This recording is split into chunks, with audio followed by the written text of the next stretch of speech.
Latif Lawen, bienvenue dans Graffiti. Pour ce présent numéro, il sera largement question d'Afrique, de littérature et de peinture. Et pour cela, j'ai l'honneur et le grand plaisir de recevoir le peintre Bachir Yanat et l'écrivain et universitaire Abdelkader Benarab. Abdelkader, bienvenue dans Graffiti. Merci, bonjour et merci pour l'invitation. Je t'en prie, Bachir aussi, et bienvenue dans Graffiti, bienvenue à Berbère Télévision. Merci, c'est gentil de votre invitation. Voilà. Je t'en prie, cher Bachir. Alors, Abdelkader, tu nous reviens avec un essai intitulé Anthropologie africaine et littérature négro-américaine qui va sortir incessamment. Alors, ce livre, il parle de quoi, Abdelkader? Alors, nous anticipons un peu sur sa sortie, bien sûr, sur sa parution.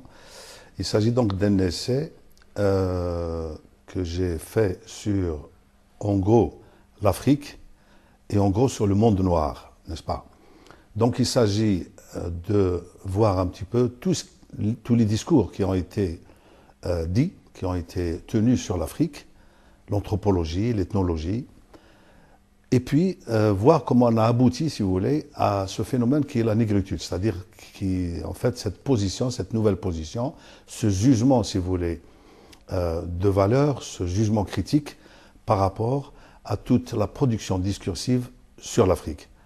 Et pourquoi je parle de la littérature négro-américaine? Tout simplement parce qu'il y a une articulation très forte et qu'on ne voit pas souvent, parce que ce n'est pas évident, donc entre l'Afrique et l'Amérique. Souvent, on a tendance à penser, à le dire aussi, à l'écrire, que la négritude est née en France, est née dans Paris, est née dans le quartier Saint-Michel, autour de Senghor, autour d'Aimé Césaire, de Damas, de Léon Damas, etc. Mais on a tendance à oublier la filiation, c'est-à-dire que il y a une filiation directe, il y a un lien direct avec les États-Unis, et en fait, c'est aux États-Unis que ce jugement critique, que cette évaluation de la vie sociale, de la vie, si vous voulez, psychologique, de la vie économique, des conditions de vie morales et matérielles, donc cette idée est née aux États-Unis avec les premiers écrits, donc des déportés ou des fils de déportés, des enfants de déportés, esclaves, avec comme Whitney, par exemple, une poétesse, une première poétesse, même si ses écrits n'étaient pas de facture savante, mais donc on peut déroger parfois au canon de l'esthétique de la littérature, mais ce sont des écrits importants parce qu'ils retracent un peu le parcours de vie de ces gens-là et les conditions pénibles dans lesquelles ils vivaient, et surtout aussi la séparation des mères, par exemple, avec leurs enfants. Vous connaissez un petit peu toute la traite des Noirs et l'histoire de l'esclavage aux États-Unis. Donc ça m'a permis, si vous voulez, de parler de tout ça et de faire le lien avec l'Afrique pour dire que finalement, cette idée qui a été conçue finalement, elle a fait son chemin évidemment, elle a été conçue aux États-Unis jusqu'à, si vous voulez, l'avènement de Harlem Renaissance, autour de Richard Wright, etc. Et puis, ça a pris forme, si vous voulez, et ça s'est conceptualisé, théorisé, à Paris notamment, autour, donc, je le redis, de Césaire et de Senghor. D'accord. Avant de revenir donc à cette littérature négro-américaine, Bachir va nous dire quelque chose, quelques mots sur sa peinture. Donc depuis quelques années, tu fais de très belles peintures. Alors, ta peinture, qu'est-ce que tu essaies de raconter, entre guillemets, dans tout ce que tu fais? Enfin, c'est une première. Je suis en exposition dans le 16e. Oui. Donc, tout ce que je fais, c'est des visions d'enfance et un petit peu dans la création, surtout dans la création de l'art digital numérique, qui est un petit peu né avec l'ordinateur. C'est des créations contemporaines qu'on puisse améliorer certaines Bien sûr, moi j'ai vu tes peintures, elles sont formidables, hein. On y plonge effectivement, il y a de la nostalgie, il y a du rêve, c'est tout un monde, hein. Et comment est-ce que tu as débuté, hein? Comment est-ce que t'es venue l'idée de faire cela? Enfin, l'idée, un petit peu dans l'adolescence, j'aime bien faire de la photo. Celle-là, ça m'a bien marqué, même au pays, tout ça, j'aime faire la photo. Et donc, le commencement, ça a commencé par la photo et la vidéo, mais dans la création elle-même, j'ai commencé dans l'année 2010. À 2010, 2010, oui, voilà. ça a Donc, commencé. tu as commencé à Paris, hein? Ouais. C'est Paris, c'est à Paris que j'ai fait tout et c'est grâce à Paris que j'ai pu m'imposer une certaine que je puisse faire de la création et faire surtout mes visions d'enfance, que je puisse les adapter à mes créations. Voilà. Et ces visions d'enfance, c'est la Kabylie, c'est Sétif. Sétif sera à l'honneur aujourd'hui, hein? Tu es né à Sétif, à Abdelkader aussi. C'est une belle ville, Sétif. Oui, c'est une très très belle ville, oui.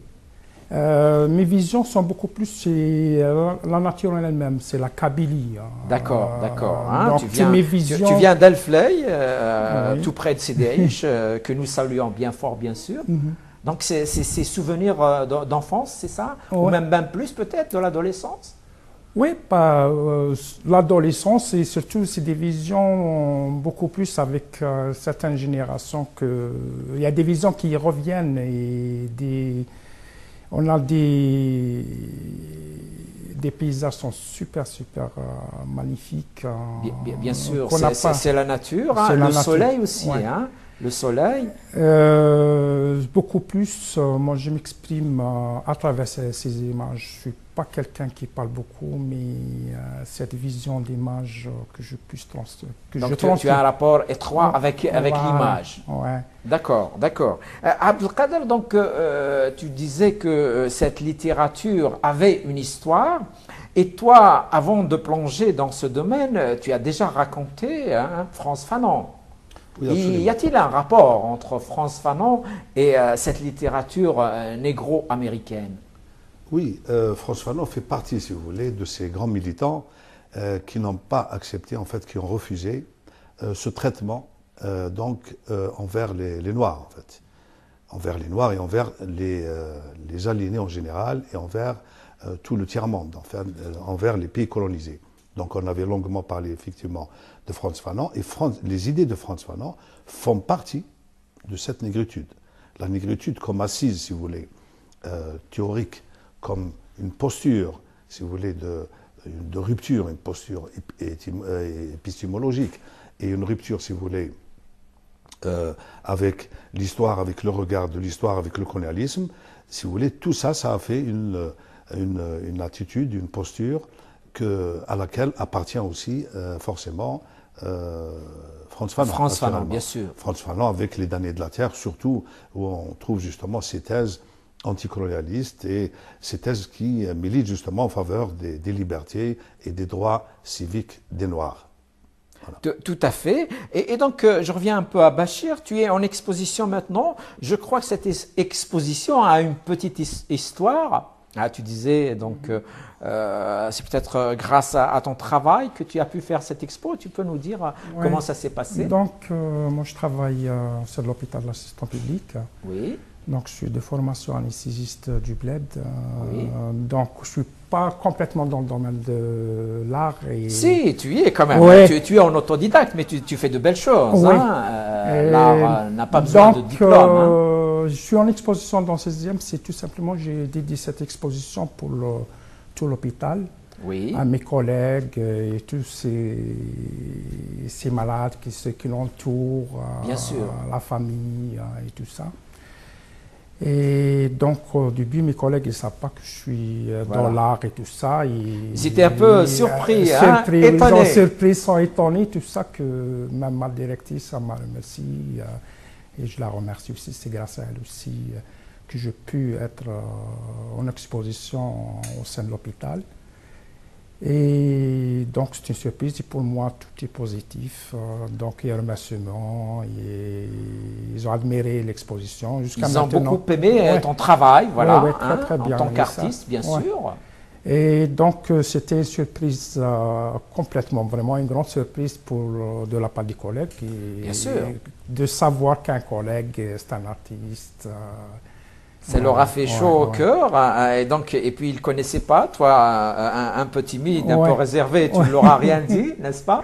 Voilà, donc moi je suis beaucoup plus connu dans la toile de l'Internet et tout ça, parmi les artistes mondialement connus, un peu partout dans le monde. J'ai un groupe que j'ai formé, j'ai ma page d'art que j'expose. Et voilà, j'ai un peu partout des remerciements. Voilà, il y a beaucoup de gens qui ont apprécié ton travail et qui te le disent bien sûr à travers le net. C'est une chance quand même aujourd'hui, le net, de partager l'art en général, la peinture en particulier. En particulier la peinture et la création elle-même. Et il y a des artistes qui font du bon travail. Et grâce au net, ils ont pu accéder à beaucoup de choses et d'être un peu partout connus, faire des expos un peu partout, invités et tout ça. Moi, ce n'est pas le net.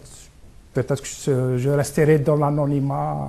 Voilà. Donc Internet t'a beaucoup aidé à te faire connaître, en tout cas. Beaucoup, bien sûr. Ouais.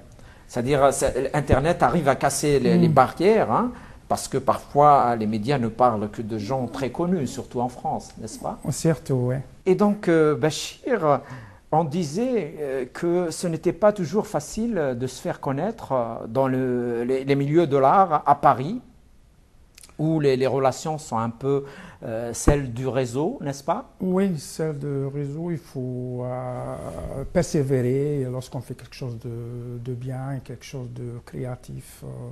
Je pense qu'il ne faut pas baisser les bras, il faut toujours continuer à être positif dans la création aussi. Il faut croire à ce qu'on fait aussi, voilà, bien sûr. C'est très important. C'est ça qui m'a fait autrement. Bien sûr, c'est ça qui te donne du courage pour continuer, bien sûr. Abdelkader, le dernier livre que tu as préfacé s'appelle Le souffle du Dahra, la résistance algérienne, de 1924 à 1962. C'est le livre de Ben Ali Boukourt. C'est un peu aussi dans cette optique de lutte contre l'injustice, n'est-ce pas? Oui. C'est pas très loin de la littérature négro-américaine. Pas du tout. Je crois que c'est la même thématique qui est ici, c'est celle de la résistance en fait. Voilà. Celle de la résistance donc aux colons, de la résistance au joug, si vous voulez, de la domination et au joug de la répression. Ce livre que j'ai préfacé, il s'appelle donc Le souffle du Dahra de Ben Ali Boukourt, qui est mort et dont la fille a repris un peu le flambeau, si vous voulez, de la résistance et de la lutte, et qui m'a demandé, donc, elle et sa famille, de le préfacer. Donc c'était un grand honneur pour moi d'introduire ce livre et de le présenter. Et d'ailleurs, à titre d'information, nous allons le présenter le 30 janvier, à la fin du mois, au Centre culturel algérien. Donc en présence de la fille de l'auteur et d'un certain nombre de gens aussi qui peuvent apporter des témoignages. Donc voilà. Ben Ali Boukourt était un dirigeant du Parti communiste algérien qui s'est battu pour la libération nationale, n'est-ce pas? Oui, c'était même le secrétaire général du Parti communiste algérien à un certain moment. Sauf que, évidemment, je crois que j'ai eu l'occasion déjà de parler de ça, sauf que les positions qu'il avait, si vous voulez, et la vision du monde qu'il avait sur la société n'étaient pas celles d'un communiste français, en dépit du fait que le communisme algérien était une espèce d'extension, d'appendice, si vous voulez, du parti communiste français. C'est intéressant ce que tu dis. Donc, même s'ils étaient dans le même parti, mais en réalité, il y avait des différences au sein même du parti. Tout à fait, donc, il y avait une vision, peut-être une philosophie du monde différente. Absolument. Ce n'étaient pas les mêmes catégories de pensée, si vous voulez, d'un communiste algérien et un communiste français. L'un est nourri, si vous voulez, par toute la culture marxiste, par aussi des luttes syndicales, par un apprentissage. Il y avait toute une assise, si vous voulez, de culture comme ça, de gauche, etc. L'Algérien, le communiste algérien, était plutôt, si vous voulez, formé à la lutte d'abord, à la lutte contre le colonialisme, c'est-à-dire contre la France à l'époque, contre la France colonialiste, naturellement. Bien sûr. Mais ne mettait pas, si vous voulez, ne tournait pas le dos aux autres mouvements de résistance et aux autres luttes qui peuvent paraître aux antipodes et tout à fait polarisées, telles que par exemple les luttes contre les luttes religieuses, c'est-à-dire oui, bien sûr. les ulama, par exemple l'association des ulama. Non, ils ne s'opposaient pas ouvertement. Ils ne s'opposaient pas du tout, bien au contraire. Bien et si même par la suite, tous ces gens-là, comme tous ces leaders du Parti communiste, c'est-à-dire tels que Ben Ali Boukor, tels que Ammar Ouzgan, etc., tout à fait. tous ces grands personnages charismatiques, emblématiques, tous ces gens-là ont rompu, si vous voulez, ont divorcé carrément avec cette vision communiste parce que tout simplement, elle n'entrait pas, si vous voulez, leur vision du monde n'entrait pas en conflit avec celle de la résistance des ulama. Voilà. C'était pas une vision anticléricale comme pouvait l'être celle de la vision des communiste communistes occidentaux, voilà. Et français particulièrement. Voilà. Bachir, l'autre jour, on était ensemble dans un espace culturel du côté d'Aubervilliers, un nouvel espace culturel que le poète Kader Rabia donc, a inauguré. Ce genre d'espace est-il utile aux peintres? Ma foi, oui. Pourquoi pas toutes les occasions pourraient amener à connaître ou revoir le peintre dans n'importe quel espace, soit dans la rue, dans une boutique, tout simplement. Là c'est un espace convivial, il y a un café, un restaurant, il y a un sous-sol où les peintres, en tout cas les peintres qui ne sont pas très connus et qui sont des nôtres bien sûr, peuvent exposer. Il y avait déjà d'ailleurs une petite exposition, n'est-ce pas? Oui, il y a Ismaël Metmati, je crois, ouais. qui a fait des peintures en s'aidant des caractères Tefina. Ah oui, j'étais bien aimé ce qu'il a fait et tout ça. Il a utilisé le Tefina pour faire... Oui. Il a utilisé le Tefina et aussi la façon de faire et une technique, je pense, c'est l'unique que je vois. C'est quoi cette technique? Je pense, d'après lui, ce que je vois, il a utilisé la terre pour écrire tous ces caractères. D'accord. C'est ça qui donne la couleur ocre un peu de toutes ces œuvres. Et ça m'a... Et ça, c'est un symbole aussi, utiliser la terre. C'est être proche de la terre. Ouais. Et ça m'a vraiment... C'est sympa, effectivement, on peut trouver c'est sympa. En revanche, l'utilisation des lettres Tefina a été déjà utilisée dans les années 60 avec le fameux groupe Auchem.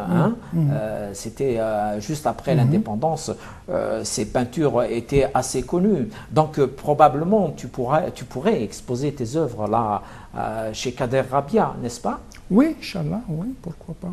Oui. Ça serait intéressant, à mon avis. Hein? Oui, j'ai demandé qu'on fait un collectif d'artistes. Ah, d'accord. Et on expose, peut-être on a projeté quelque chose tout ensemble pour faire quelque chose. En espérant qu'on va aboutir et pourquoi pas faire tous ensemble quelque chose qui va donner un sens. Mais bien sûr. Abdelkader, donc l'autre jour on avait parlé un peu de l'islamophobie. Et donc toi qui connais un peu ces problèmes de banlieue, ce thème est assez récurrent ici et là. Qu'est-ce qu'on peut dire aujourd'hui à propos de ce sujet? Oui, j'allais dire que l'islamophobie est une forme aussi, si vous voulez, d'exploitation, de regard négatif qui prolonge. C'est un véritable continuum historique, tout comme, si vous voulez, le colonialisme, tout comme le problème de la traite des Noirs et de la déportation des Noirs et autres problèmes qui, justement, font atteinte à la liberté individuelle et à la liberté des peuples. L'islamophobie, naturellement, est une hostilité frontale contre les musulmans et contre l'islam. Et c'est très malheureux d'en parler parce que dans les années 60-70, c'était le sujet immigré. C'était l'immigré, donc c'était, si vous voulez, une entité sociologique et qu'on considérait juste comme un chiffre, comme une ombre, comme un nombre même absent. C'était l'immigré qu'on comptait, qui venait donc travailler et retourner au pays. Un transfert s'est fait de l'immigré, puisque pratiquement il n'y a plus d'immigrés maintenant, j'allais dire, les gens sont installés plus ou moins définitivement en France, donc la notion d'immigration qui se définit, s'explique, qui se conçoit par le travail, n'a plus sa raison d'être, au moins sémantiquement parlant, et économiquement naturellement. Et par conséquent, un transfert s'est fait de l'être immigré, de l'individu expatrié aux musulmans. Donc maintenant, on attaque le musulman. Et un troisième palier, si vous voulez, qui est franchi maintenant, c'est celui de l'islam. C'est-à-dire on ne se contente pas, si vous voulez, de vilipender le musulman. On s'attaque maintenant à l'islam lui-même, à la religion de plus de 20 millions en Europe. En même temps, Abdelkader Benarab, la pratique de l'islam aussi est libre en France. Oui, tout à fait, non, mais... Même s'il y a ces discours dont tu parles, force est de reconnaître aujourd'hui que les musulmans de France ont peut-être plus de liberté que dans les pays musulmans eux-mêmes. Absolument, je suis entièrement d'accord avec vous. Le problème de culte se pratique tout à fait librement en France, bien sûr, dans le cadre de lois, dans le cadre de règles juridiques, etc. Je suis d'accord avec vous. Mais ce que je voulais dire, c'est que tout simplement ce problème d'islamophobie, qui est en fait une position hostile envers l'islam, et qui est même une révision. Parce qu'avant, si vous voulez, ça se limitait à une espèce de rejet comme ça, des humeurs, parce que si le voisin ne plaisait pas trop, donc... c'était pas vraiment de l'islamophobie. Maintenant, il y a toute une fabrique, si vous voulez. Il y a tout un phénomène où on fabrique, où on sort du prêt à haïr, si vous voulez. Un prêt à haïr, un prêt à exclure l'autre. Et c'est fait par une académie, par des instances académiques, et c'est fait par une certaine intelligentsia peut-être. Une intelligentsia et une élite française notamment, et qui connaît bien l'islam et qui connaît les musulmans. Je veux dire, ce ne sont pas des gens qui sont loin de l'individu musulman, qui haïssent les musulmans. Ce sont des gens qui les connaissent bien, soit qui vivaient dans leur pays, soit qu'ils les fréquentaient, et c'est quand même malheureux d'arriver maintenant à une véritable position révisionniste par rapport à l'islam. C'est-à-dire D'accord, Abdelkader, on va faire juste une petite pause et on revient au débat. On revient donc au débat avec l'écrivain et universitaire Abdelkader Benarab et le peintre Bachir Yanat.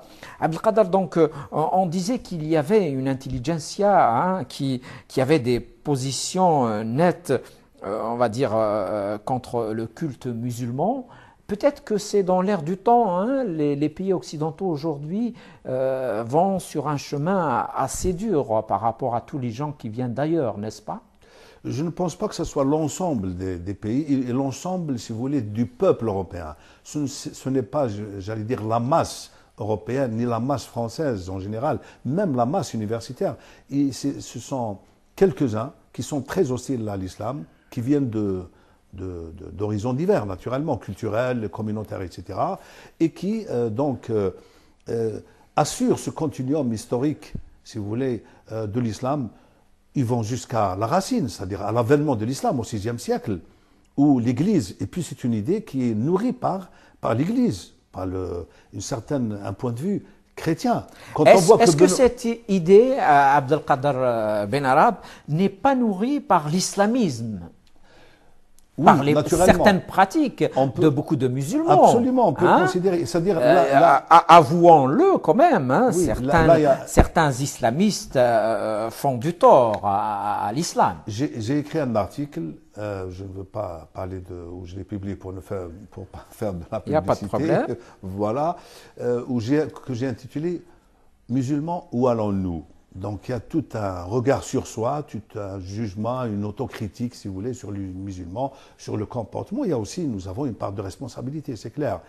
Mais cette part de responsabilité ne permet pas d'aller jusque-là, ne permet pas de franchir certaines limites fausses, infranchissables. Le fait, par exemple, que Benoît XVI, qui est le prélat de la chrétienté, qui représente, si vous voulez, le point de vue le plus haut, le plus autorisé de la chrétienté, fasse des déclarations tonitruantes hostiles à l'islam, en traitant l'islam de mauvaise religion, etc. C'est-à-dire, en fait, c'est quoi l'islam? C'est une contrefaçon de la religion chrétienne. En revanche, Abdelkader Ben Arab, le nouveau pape, ne le fait pas. Bien au contraire, alors, il tend non la seulement, main. c'est pour vous dire que c'est une minorité qui le fait, non seulement le nouveau pape ne le fait pas, mais même l'ancien pape, c'est-à-dire Jean-Paul II, était quelqu'un très favorable au dialogue islamo-chrétien. C'était quelqu'un de très ouvert et de très tolérant. Donc ces gens-là, si vous voulez, forment une minorité. Mais ce qui est assez critique, ce qui est assez dangereux et grave, c'est que les médias leur donnent, si vous voulez, la voix au chapitre et leur donnent, si vous voulez, la possibilité de le dire publiquement. Et on a l'impression que c'est toute la France qui est contre l'islam, mais pas du tout. Et ben heureusement que ce n'est pas toute la France qui est contre cette religion. Bachir, quand on dit aujourd'hui, quand on parle de l'intégration, toi qui vis en France maintenant depuis quelques années, qu'est-ce que tu comprends? Est-ce qu'il faut s'intégrer? Est-ce qu'il faut oublier ses racines? Quel est ton avis, Bachir? Moi, je dirais qu'il faut s'intégrer Oui. et pas oublier les racines. Voilà. Donc, on a toute une vie en arrière. Il y a l'enfance. Bien sûr. Les racines elles-mêmes, c'est la langue. C'est la culture. La culture en général. En général. Donc, intégrer à la société, on est obligé d'intégrer à la société. On travaille, on parle la langue aussi. Bien sûr. On a nos amis, on a les habitudes, et donc c'est une obligation, l'intégration. Il y a aussi peut-être des éléments du pays d'accueil qu'il faut respecter aussi. Ah oui, oui, oui, ça c'est très important. Est-ce que ceux qui viennent d'ailleurs sont obligés d'imposer par exemple leur point de vue religieux? Moi, je ne suis pas vraiment religieux, mais je suis beaucoup plus laïque. Je suis quelqu'un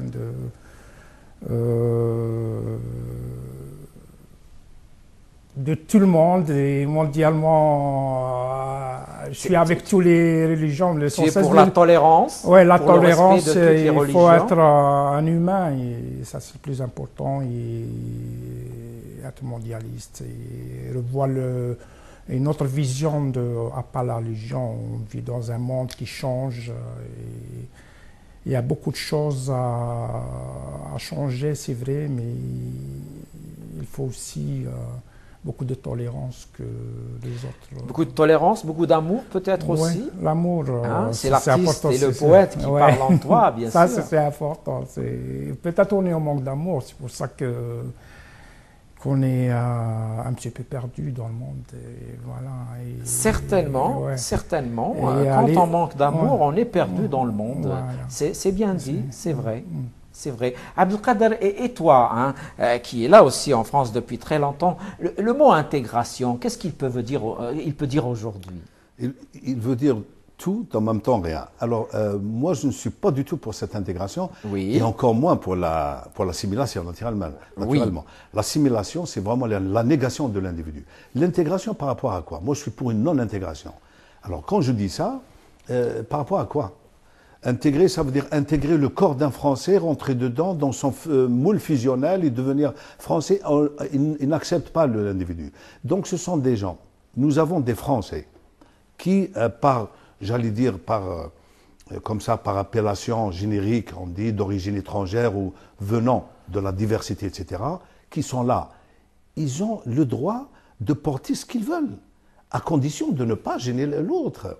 En quoi, moi, ça me gêne que quelqu'un porte le voile, ou porte la gandoura kabyle, ou porte le chèche des sikhs hindous? En quoi ça gêne? Si cette personne travaille, paye ses impôts, est respectueux envers le voisin, et il respecte la règle démocratique générale, en quoi? Ça, c'est des discours de gens qui sont racistes. C'est du racisme, ça. L'intégration, moi je ne vois pas. Je ne vois pas en quoi, moi je pourrais gêner en français si, par exemple, moi je parle la langue arabe. Les Français en Algérie parlent français jusqu'à aujourd'hui.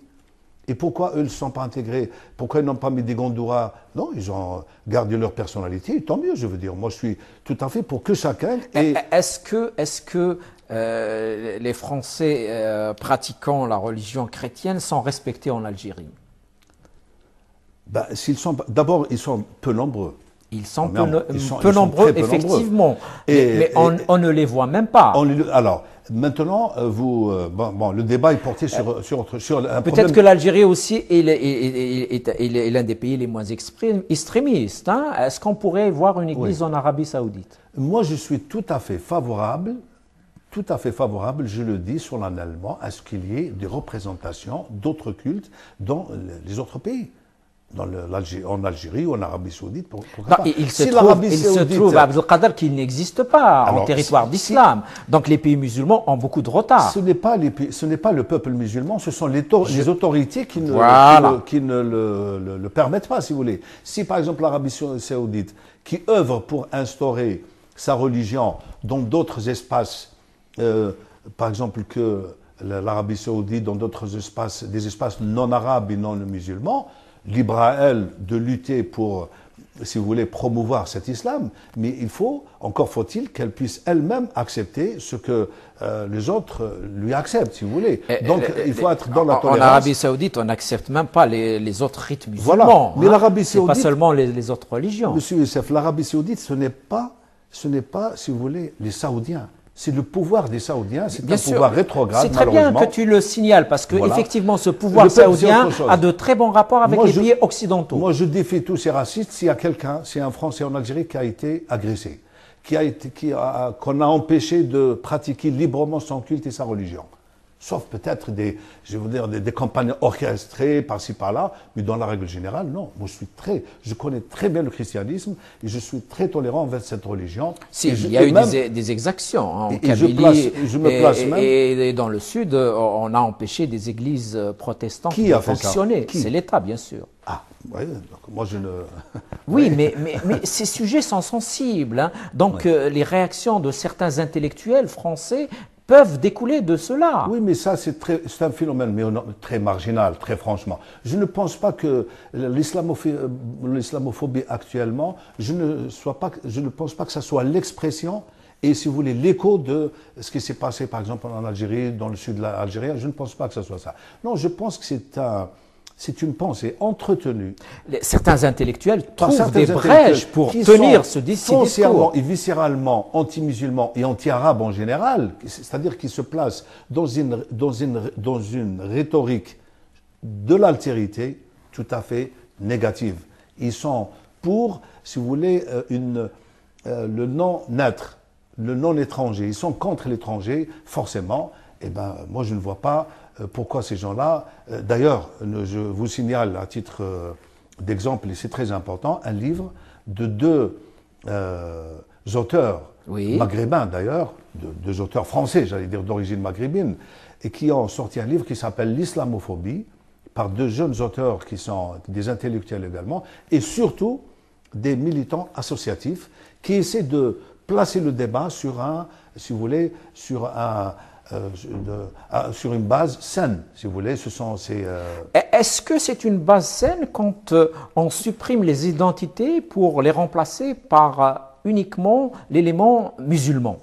Aujourd'hui, les gens qui se revendiquent de défenseurs de l'islam et donc qui luttent contre l'islamophobie ignorent leur identité et ne parlent que de leur identité musulmane. Est-ce que l'islam est une identité? C'est une identité. Seulement ces gens-là... L'islam est une religion, Abdelkader Benara. Oui. Non, mais l'islam, c'est pas un culte seulement. C'est un culte, mais c'est pas un rite et un culte. Il y a une dimension extraordinaire dans l'islam. C'est déjà une société. La dimension la plus intéressante, c'est celle qui est spirituelle. Pas seulement.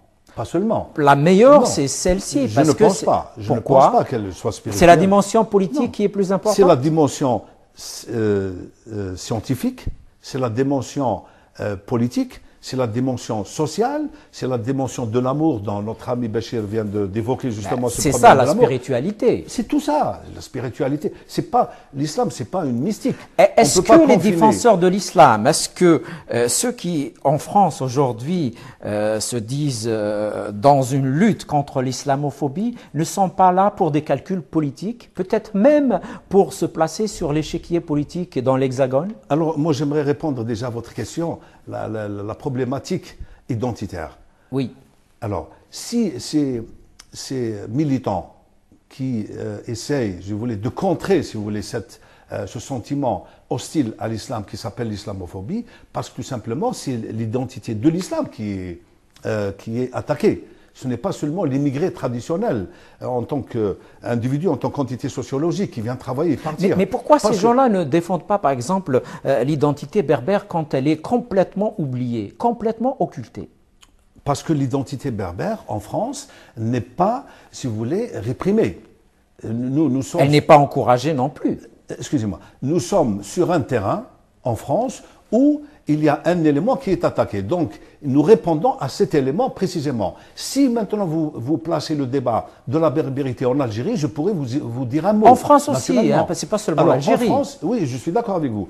Je veux dire, cette campagne extraordinaire orchestrée contre les musulmans, tous les musulmans, qu'ils soient je veux dire, de sensibilité ou de fibre ou de berbère ou pas, tous les musulmans, parce que la berbérité aussi fait partie aussi d'un ensemble qui s'appelle l'islam aussi. Il y a beaucoup de gens qui sont musulmans. Pas forcément, Abdelkader, attention, elle peut faire partie, mais les berbères sont un peuple qui peuvent avoir plusieurs religions ou ne pas avoir de religion du tout. Non, j'ai dit plusieurs berbères appartiennent à la religion musulmane. Bien sûr. Ça ne veut pas. Il y a des berbères qui sont laïcs. Il vient de le dire notre ami. Nous ne sommes pas tous des militants de l'islamisme, pas du tout. Je n'ai pas d'islam. D'ailleurs, on te connaît, Abdelkader. Tu n'es pas un militant de l'islamisme. C'est clair. D'ailleurs, c'est simple. Il n'y a pas de contrainte en religion. Les gens qui exploitent la religion à des fins politiciennes et à des fins idéologiques, c'est malheureux, c'est eux qui entachent cet islam et cette communauté musulmane. Moi, je défends le respect humain. Je défends la personne humaine, la valeur humaine. Je veux dire, je suis contre ces gens-là, contre ces islamophobes foncièrement racistes, d'ailleurs, qui se promènent, qui vont dans nos pays, qui vont au Maroc, qui sont très bien reçus, pour information, bien sûr. Hein. C'est contre ça que je m'élève. Mais je suis entièrement pour l'identité aussi berbère, je suis entièrement pour la culture berbère, je suis un grand défenseur des langues maternelles. On ne peut défendre une identité sans commencer par le b.a.-ba, c'est-à-dire la base, qui est la langue maternelle. La langue maternelle est l'élément constitutif de l'identité de l'individu. C'est vraiment le garde-fou. C'est vraiment, si vous voulez, cette manière, si vous voulez, cette manière d'appréhender, ce sont les modes d'appréhension de la vie qui constituent cette identité, alors qu'elle soit berbère, mozabite, judaïque, arabe, etc. Ça, c'est un autre problème. Mais là, j'ai répondu ponctuellement à une question brûlante qui s'appelle l'islamophobie. Il n'y a aucun problème. Bachir, donc on a fêté, il n'y a pas longtemps, donc Yennayer, cette fête qui est célébrée dans toute l'Afrique du Nord. Et en France, cette année, elle a été fêtée dans plusieurs endroits. Hein. Ouais. Qu'est-ce que ça te fait? Est-ce que ça te fait chaud au cœur de voir tant d'événements un peu partout pour fêter et cet événement de Yennayer et surtout la culture berbère? Oui, ça fait beaucoup chaud. Donc, Yennayer, donc c'est une fête, on peut dire, beaucoup plus qu'on est chez nous. Bien sûr. Donc moi je me souviens, Yennayer, on l'a fêté spontanément comme ça. Je me souviens, ma mère elle me disait Yennayer, comme ça, c'était un repas traditionnel et on parlait, c'était le 12 janvier, c'était tout juste janvier. Oui. Entre-temps, je pense que ce nouvel an devait exister depuis des milliers d'années. Bien sûr, on le célèbre maintenant depuis l'accession de Chechnak au niveau donc pharaonique, donc puisqu'il a régné sur la 22e dynastie pharaonique en Égypte. Ça remonte à très loin. Ouais. Et ce que je voulais dire, c'était ton sentiment par rapport à... Il y a eu des expositions de peinture aussi à l'occasion. Hein, donc, Oui. cette fête est aussi l'occasion pour promouvoir toutes nos cultures, bien sûr. Oui, oui, bien sûr. C'est une occasion qu'on puisse se réunir dans une atmosphère de joie. Conviviale, bien sûr, de conviviale, partage. tout ça, Hein. ouais, de partage. Voilà, et ça Et fait- justement, l'autre jour, tu étais en discussion avec Boudjema, le peintre, et apparemment, il y a possibilité de faire un réseau de peintres algériens en France. Oui, oui, oui. Et ça j'aimerais bien de revoir Boudjima et de Ça, c'est revoir une tout- bonne idée quand Ouais, même, très c'est bonne de idée, faire ouais, connaître très bonne la peinture connaître, ouais. algérienne en Ouais, France, n'est-ce oui, pas? oui. Apparemment, eux, ils sont déjà engagés sur ce chemin, et c'est une bonne idée, n'est-ce pas? Ouais, très bonne idée. J'aimerais bien qu'on rediscute pour faire tout un événement. Peut-être faire des grandiose, expositions une exposition collectives, collective, ouais. ici et là, pas seulement Ouais, à Paris ouais, d'ailleurs. Oui. Et pourquoi pas, oui. Ça serait très intéressant pour faire sortir peut-être de l'oubli d'anciens peintres et faire connaître de nouveaux. Oui. Abdelkader, on va parler un peu de l'Algérie et de son actualité. Hein. Donc, toi qui vas souvent en Algérie, hein, l'Algérie d'aujourd'hui, semble-t-il, hein, elle arrive dans un carrefour et on ne sait pas qu'est-ce qui va se passer. On ne va pas dire comme les Européens disaient de la Turquie, the sick man, c'est-à-dire l'homme malade, l'Algérie malade. On ne va dire. pas centraliser la discussion sur un seul homme. L'Algérie, c'est un pays immense, c'est un continent, c'est 38 millions d'habitants. Hein. Il n'y a pas qu'un seul homme dans ce pays. Et une diversité extraordinaire aussi. Bien sûr. Voilà. Et donc, vous voulez que je parle... Je disais, c'est semble-t-il un carrefour. Hein. Donc, Ah oui, tout à fait, le tout à chef fait. de l'État est très malade. Sa succession pose problème. Est-ce qu'il y aura de vraies élections? Qu'est-ce que va faire le régime? Du moins, il vient de signer Il convoque le donc décret, le corps électoral. le corps électoral pour le 17 avril donc, prochain. C'est Oui. déjà l'information que nous avons d'une manière officielle. Maintenant, au-delà, on ne sait rien. On ne sait pas ce qui va réellement C'est se ce que passer. je disais, c'est le Parce flou. que c'est le flou, parce qu'il y a beaucoup de candidats qui vont se présenter. Et je pense que sur l'ensemble des candidats, il n'y en a pas deux ou trois qui soient vraiment capables de mener cette Algérie, sinon que des surenchères électorales et puis une politique politicienne. C'est une véritable supercherie. Donc là, ils sont là pour essayer de circonvenir un peu le citoyen et le tremper dans ses attentes et dans ses aspirations. Nous attendons qu'il y ait des, je veux dire qu'il y ait un référendum, enfin un vote tout à fait, d'abord Une élection correcte, du moins. une élection tout à fait légitime, sans tricherie aucune, d'une part, et puis surtout des éléments qui soient capables. Moi, j'attendais, je souhaite qu'il y ait aussi des éléments venant aussi d'autres horizons que l'Algérie, c'est-à-dire venant d'ici, de la Belgique, de la Suisse, du Canada, etc. C'est-à-dire des Algériens de la Absolument. diaspora qui se Et présenteraient. qui ont tout à fait le droit, tout à fait. Est-ce qu'ils connaissent le pays réellement? Pourquoi pas, oui. Peut-être que c'est des gens qui connaissent peut-être mieux le pays que les autres, parce qu'ils ont été tout simplement très sensibles justement à ce mal qui ronge l'Algérie, à ces mauvaises gestions. Oui, bien et sûr, à ils cette peuvent grosse apporter corruption. peut-être des solutions qu'ils ont Tout à vues fait, ailleurs. Tout à fait. Ils Oui. sont tout à fait algériens. Ils n'ont jamais été déchus de leur nationalité d'origine et ils pensent donc algériens. Ils ont toute la sensibilité algérienne. Ils ont tout à fait le droit donc de se présenter, de parler au peuple, de présenter leur programme et surtout de présenter un programme en le discutant avec le peuple, avec les gens. C'est ça qui est important. Tout le reste, si vous voulez, ce n'est que, si vous voulez, que quelques simagrées comme ça et quelques... Et à ton avis, Abdelkader Ben Arab, donc je le répète, hein, tu suis l'actualité algérienne de près puisque tu y vas souvent, hein, tu connais l'état de nos universités, de nos universitaires. Est-ce que les décideurs peuvent oser une vraie élection? Qui sont ces décideurs d'abord? Est-ce qu'ils osent une vraie élection? D'abord, nous le souhaitons. Nous souhaitons qu'il y ait une véritable... vu la conjoncture. Maintenant, Maintenant, ce qui est malheureux un peu dans l'analyse, si vous voulez, si on adopte une attitude analytique par rapport à l'Algérie sur le plan politique, idéologique et de la décision en général, c'est que nous constatons que tout est centralisé, tout est focalisé autour d'un petit groupuscule à Alger qui font la pluie et le beau temps et que toutes les autres sensibilités, tout le peuple ne compte pas. La société civile n'a pas d'existence en Algérie. Il y a une société civile qui n'existe pas. Est-ce qu'on a permis à la société civile autonome d'exister, Abdelkader Ben Abba? Alors, on n'a certes pas permis, peut-être. La société civile n'a pas accédé, si vous voulez, à cette pensée, à cette idée de se démocratiser d'abord et d'essayer d'expliquer au peuple. Mais aussi, je mets aussi le doigt aussi sur un problème qui est aussi la responsabilité. Vous évoquiez tout à l'heure les universités et je trouve quand même que nous nous trouvons dans un état, dans une stagnation, dans un état, puisque notre âme est anesthésiste, donc une société totalement anesthésiée. Le parallèle est intéressant là. Voilà, tout à fait anesthésiée justement par certains décideurs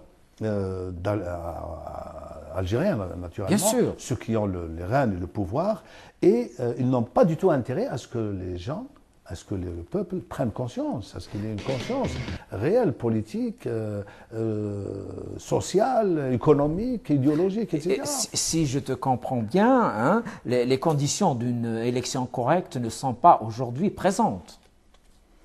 À moins d'un miracle. Il faut peut-être attendre, nous n'avons pas encore... C'est déjà à voilà. côté. Hein. S'il y a élection, c'est le mois d'avril. C'est juste à côté. Tout à fait, tout à fait. C'est-à-dire, vu le contexte, on reste un peu sceptique et circonspect par rapport, si vous voulez, à tout ce qui va se passer, malheureusement, parce que ça ne va être qu'une répétition, si vous voulez, une réitération du passé. Et c'est encore, si vous voulez, ce malheureux continuum historique auquel nous avons du mal à échapper, quoi. Exact. Bachir, toi aussi, tu as été au pays, je crois, au mois de novembre passé, et tu m'avais parlé encore de ces problèmes de l'administration. Comment est-ce que tu as trouvé cette administration? Comment est-ce que tu as vécu ce court séjour en Algérie? Mon court séjour, ça a été pratiquement bureau, paperasse, pour régler un petit problème qui demande quoi, peut-être 1 heure, peut-être tout juste. Seule 1 heure. Ouais. 1 heure. Si on voulait le régler, bien sûr. Oui, c'est pas. Ce qui m'étonne beaucoup plus lorsqu'on fait une copie d'un papier d'État, par exemple la pièce d'identité, ça ne sert à rien de faire une photocopie légalisée, tout ça, et peut-être une copie, peut-être c'est suffisant, et de demander des extraits de naissance pour une ouverture, ou bien des trucs chez l'huissier pour faire une procuration. Est-ce que c'est vrai qu'aujourd'hui, on demande de l'argent pour faire des papiers comme l'extrait de naissance au niveau des administrations? Je n'ai pas vu, mais j'ai entendu dire, tout avec en tout cas, les gens le disent, je te demande comme ça, si toi-même tu as eu à faire à ce genre de pratiques. C'est des pratiques qui ne devraient pas exister, bien sûr. Non, qui ne devraient pas exister, mais ce qui est malheureux, on ne sait pas, par exemple, une traduction qui demande une petite feuille de rien du tout, 2000 dinars, pour quelqu'un de citoyen 2500, une petite traduction de rien du tout. Oui, pour un smicard en Algérie, c'est une somme importante, n'est-ce pas? Et ça, pour un smicard, et il y a des gens qui n'ont pas d'argent et tout ça, et je trouve vraiment, je me pose la question. Mais en plus de l'administration, tu as respiré quand même l'air du pays, peut-être même que tu as été inspiré un peu pour d'autres peintures, non? Oui, j'ai fait pas mal de toiles. De toiles en peinture que je les présentais sur la toile internet qu'ils ont aimé, et aussi sur l'exposition. Ils sont tous dans l'exposition et c'était vraiment... C'est magnifique. Ouais. Abdelkader, tu souriais quand je parlais de l'administration, alors tu as un mot à nous dire sur ça. Non, mais j'étais un peu... je suis solidaire de mon ami Bachir, mais en même temps, parce que c'était un court séjour au cours duquel il a été court-circuité un peu, administrativement parlant. Et le fait d'introduire ce concept de commercialisation de l'état civil et de ça, c'est malheureux. Enfin, moi, je n'ai pas eu affaire à ça directement. Je n'ai jamais. Tu as entendu parler quand même, oui, n'est-ce pas? oui, tout à fait, comme tout le monde. Ça entre dans le gros chapitre de la corruption, naturellement. Et puis voilà, c'est tout. Mais très franchement, moi, j'ai jamais eu affaire à ça personnellement. Mais c'est malheureux qu'il y ait de tels, si vous voulez, de tels blocages, de telles lourdeurs administratives. Et puis rappelons aussi que nous héritons directement, c'est un legs tout à fait jacobin, je veux dire tout à fait français, le fait d'avoir toute cette lourdeur administrative et à laquelle nous avons du mal à nous soustraire, quoi. Donc si nous voyons par exemple certains systèmes, c'est un régime anglo-saxon, ils ont une administration et une paperasse très allégée par rapport à ce qui se passe en France. C'est la vérité, oui, c'est un héritage aussi colonial. Et puis nous arrivons donc à la fin de l'émission, malheureusement. Hein. Peut-être un dernier mot, Bachir?